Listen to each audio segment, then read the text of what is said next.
Hej med dig. Velkommen til et lille kort fredagsindlæg, der hedder "Sådan sætter du tal på din målgruppe". Jeg ved ikke, om du nogensinde har siddet i den situation, at du gerne vil sætte tal på en specifik målgruppe.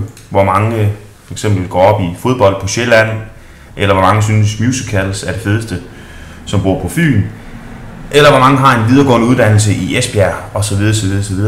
Nogle lidt mere avancerede segmenteringer, og det kan måske godt virke en lille smule uoverskueligt, hvordan man lige skulle få sig tal på det, men der er en ret simpel måde, og det er inde på Facebook, du skal ind. Facebook.com/ads.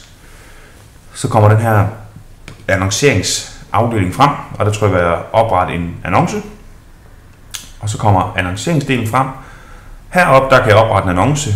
Det er jeg egentlig ikke så interesseret i lige nu. Det jeg vil vise dig, det er, at vi hernede i målretningsafsnittet har mulighed for at trække tal direkte fra Facebook. Sådan som det er lige nu, der har vi adgang til 2,2 millioner.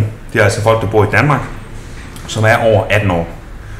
Hvis jeg nu indtaster en lidt mere specifik målgruppe, for eksempel siger jeg, at målgruppen skal være mellem 18 og 40 år, så har værktøjet allerede kalkuleret, at det er 1,6 millioner, der nu har med at gøre. Og går jeg for eksempel ned i interesser og siger, at personerne skal interessere sig for fodbold, og med det der mener jeg altså, det er en person, der har indtastet fodbold som en interesse på sin profil, så har jeg med 32.700 personer at gøre i Danmark. Og det er jo selvfølgelig, håber jeg også godt, du kan se, utroligt fedt, at jeg kan gå ind og slå det her op, fordi ofte så kan det være ret svært at overskue, hvor stor er målgruppen egentlig. Og den her målgruppe, den kan være meget større, ingen tvivl om det, men her har jeg i det mindste slået fast, at vi har minimum med 32.700 at gøre i Danmark, som interesserer sig for fodbold, og som er over 18 år og under 40.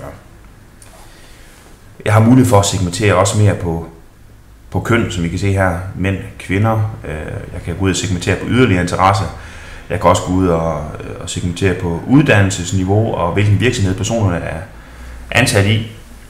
By selvfølgelig, og deres civile forhold, og mange andre ting. Og det var egentlig bare det, jeg ville vise. Så det er i hvert fald en rigtig nem måde, hvorpå man kan grave i nogle rigtig pålidelige data og finde ud af, hvor stor er min målgruppe. Det var det. God fornøjelse. Og hvis du selv har nogle fif til, hvordan man kan slå en målgruppe op, enten via det her værktøj eller et andet værktøj, så er du meget velkommen til at smide en kommentar. God weekend.